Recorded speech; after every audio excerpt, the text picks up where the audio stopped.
Hallelujah, hallelujah. നിങ്ങൾക്ക് ഐശ്വര്യം വേണോ? ഐശ്വര്യം വേണമെന്ന് ആഗ്രഹിക്കുന്നവർ കൈ ഉയർത്തിക്ക്. ഇപ്പം എല്ലാവർക്കും ഐശ്വര്യം വേണം. ഹല്ലേലൂയ. ഐശ്വര്യത്തിനുള്ള കുറുക്ക് വഴിയാണ് അച്ഛൻ പറഞ്ഞിരുന്നത്. നിങ്ങളിത് പാലിച്ചാൽ നിങ്ങൾക്ക് ഐശ്വര്യം ഉറപ്പാണ്. വ്യക്തി ജീവിതത്തിലും കുടുംബത്തിലും ഐശ്വര്യം സമൃദ്ധമാകാനുള്ള വഴിയാണ് അച്ഛൻ പറഞ്ഞിരുന്നത്. പാലിച്ചാൽ ഉറപ്പാണ്, പാലിച്ചില്ലേൽ ബുദ്ധിമുട്ടാണ്. ഹല്ലേലൂയ. ആ വചനം പ്രഭാഷകന്റെ പുസ്തകം 31:10. ഐശ്വര്യത്തിനുള്ള കുറുക്ക് വഴിയാണ്. വിശുദ്ധ ഗ്രന്ഥം ഉറപ്പ് തരികയാണ്, ദൈവത്തിൻ്റെ വചനം. നിങ്ങളിത് ചെയ്താൽ നിങ്ങളുടെ കുടുംബത്തിൽ ഐശ്വര്യം, സന്യാസ സമർപ്പണ ജീവിതത്തിൽ കൃപ ഒഴുകും. Hallelujah, hallelujah. അതാണ് പ്രഭാഷകന്റെ പുസ്തകം 31:10. വലതുകരം ഉയർത്തി പറയാം. പാപം ചെയ്യാൻ കഴിവുണ്ടായിട്ടും അത് ചെയ്യാത്തവനും തിന്മ പ്രവർത്തിക്കാൻ സാധ്യതയുണ്ടായിട്ട് അത് ചെയ്യാത്തവനും ആരുണ്ട്?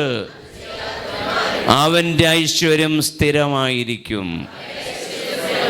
പ്രഭാഷകന്റെ പുസ്തകം 31:10 പറയുകയാണ്, പാപം ചെയ്യാൻ കഴിവുണ്ടായിട്ട് ചെയ്യാതിരുന്നാൽ, തിന്മ പ്രവർത്തിക്കാൻ സാധ്യതയുണ്ടായിട്ട് ചെയ്യാതിരുന്നാൽ എന്ത് ലഭിക്കും? ഐശ്വര്യം ഉറപ്പാണ്. Hallelujah, hallelujah. ഞാനൊരു യുവാവിനെ നിങ്ങൾക്ക് പരിചയപ്പെടുത്താം. പാപം ചെയ്യാൻ കഴിവുണ്ടായിട്ട് ചെയ്യാതിരുന്നൊരു യുവാവ്. വലിയൊരു ധനാഢ്യനായ പിതാവിൻ്റെ മകനാണ്. ഇറ്റലിയിലാണ് അദ്ദേഹത്തിൻ്റെ വീട്. മകനെ ഹയർ സ്റ്റഡീസിന് പിതാവ് റോമിൽ വിടുകയാണ്. അന്ന് ഉപരിപഠനത്തിന് വിട്ടുകൊണ്ടിരുന്ന റോമിലാണ്. നമ്മൾ UK ഓസ്ട്രേലിയയിലേക്ക് വിടുന്ന പോലെ. അങ്ങനെ ചെറുപ്പക്കാരൻ റോമിൽ പഠിക്കാൻ ചെല്ലുമ്പോൾ കാണുന്ന കാഴ്ച എന്തെന്നറിയാവോ? കുത്തഴിഞ്ഞ ജീവിതങ്ങൾ, ഫ്രീ സെക്സ്, ലിവിങ് ടുഗെദർ, എല്ലാ തരത്തിലുള്ള തോന്നിയ വെള്ളമാടി എല്ലാം, അങ്ങനെ ആത്മാവ് നശിക്കുന്ന അവസ്ഥ. ഈ യുവാവിൻ്റെ ഉള്ളിൽ ദൈവത്തിൻ്റെ ആത്മാവ് ശക്തമായി പ്രവർത്തിക്കാൻ തുടങ്ങി. നീ ഇവിടെ നിന്നാൽ നീ ജഡികനായി മാറും. നീ ഇവിടെ നിന്നാൽ നിന്റെ ആത്മാവ് നശിച്ചു പോകും. ആ യുവാവ് ഒരു തീരുമാനം എടുക്കുകയാണ്. എനിക്ക് ഹയർ സ്റ്റഡീസ് വേണ്ട, എനിക്ക് ഉപരിപഠനം വേണ്ട, എൻ്റെ ആത്മാവാണ് വലുത്. ആ യുവാവ് എന്ത് ചെയ്യുന്നറിയാവോ? പഠനമെല്ലാം ഉപേക്ഷിച്ച് റോമിൽ ജീവിതവും വേണ്ടെന്ന് വെച്ച് ഒരു ഗുഹയിൽ പോയിരുന്ന് പ്രാർത്ഥിക്കാൻ തുടങ്ങി.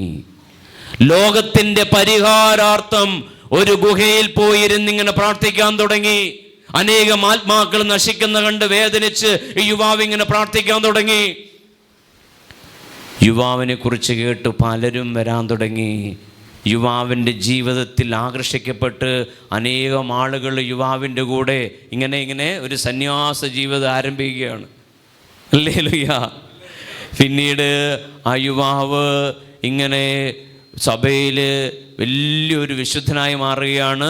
നിങ്ങൾക്കറിയാവോ, പൈശാചിക ശക്തികൾ പേടിക്കുന്ന ഒരു വലിയ വിശുദ്ധനായി ആ യുവാവ് മാറി. വിശുദ്ധ മിഖായേൽ മാലാഖയെ പോലെയും വിശുദ്ധ ഗീവർഗീസിനെ പോലെയും ആ വിശുദ്ധന്റെ പേര് കേട്ടാൽ ഇന്ന് പൈശാചിക ശക്തികൾ ഇളകും. ആരാണ് വിശുദ്ധൻ? വിശുദ്ധ ബെനഡിക്റ്റ്. ഹല്ലേലൂയ. ഒരു കൈയടി കൊടുത്ത വിശുദ്ധൻ. പാപം ചെയ്യാൻ കഴിവുണ്ടായിട്ട് ചെയ്യാതിരുന്നാൽ എന്ത് കിട്ടും? ഐശ്വര്യം കിട്ടും. ഒരു നിമിഷം കണ്ണുകൾ അടച്ച്